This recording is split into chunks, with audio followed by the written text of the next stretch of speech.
ಚಳಿಗಾಲ ಬಂದಾಗ ಎಷ್ಟು ಚಳಿ ಎಂದರು, ಬಂತಲ್ಲ ಬೇಸಿಗೆ ಕೆಟ್ಟ ಬಿಸಿಲೆಂದರು. ಮಳೆ ಬಿತ್ತೋ ಬಿಡದಲ್ಲ ಶನಿ ಎಂಬ ಟೀಕೆ. ಇವರು ಮೆಚ್ಚುವ ವಸ್ತು ಇಲ್ಲಿಲ್ಲ ಜೋಕೆ. ಚಿಗುರ ಚಿನ್ನದ ನಡುವೆ ಹೂವ ಬಯಸುವರು, ಹೂಗಳ ಕಾಲದಲ್ಲಿ ಹಣ್ಣ ಹೊಗಳುವರು. ಹಣ್ಣಿನ ಗಾತ್ರ ಪೀಚು ಎಂದಿವರ ಟೀಕೆ. ಇವರು ಮೆಚ್ಚುವ ವಸ್ತು ಇಲ್ಲಿಲ್ಲ ಜೋಕೆ. ನಿಂತವರ ಕೇಳುವರು, ನೀನೇಕೆ ನಿಂತೆ?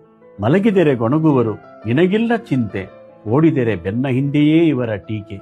ಇವರು ಮೆಚ್ಚುವ ವಸ್ತು ಇಲ್ಲಿಲ್ಲ ಜೋಕೆ. ಓದಿದರೆ ಹೇಳುವರು, ಮತ್ತೊಮ್ಮೆ ಬರೆಯೋ. ಬರೆದಿರಲು ಬೆದಕುವರು, ಬರವಣಿಗೆ ಸರಿಯೋ. ಇವರ ಬೈಕೆಗಳೇನೋ ಇವರದೇ ಟೀಕೆ. ಇವರು ಮೆಚ್ಚುವ ವಸ್ತು ಇಲ್ಲಿಲ್ಲ ಜೋಕೆ.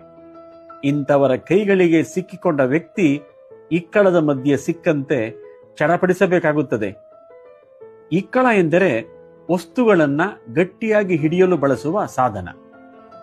ಇಕ್ಕಳದ ಬಿಗಿ ಹಿಡಿತದಿಂದ ಸಿಕ್ಕಿಕೊಂಡ ವಸ್ತು ತಪ್ಪಿಸಿಕೊಳ್ಳುವುದು ಅಸಾಧ್ಯ.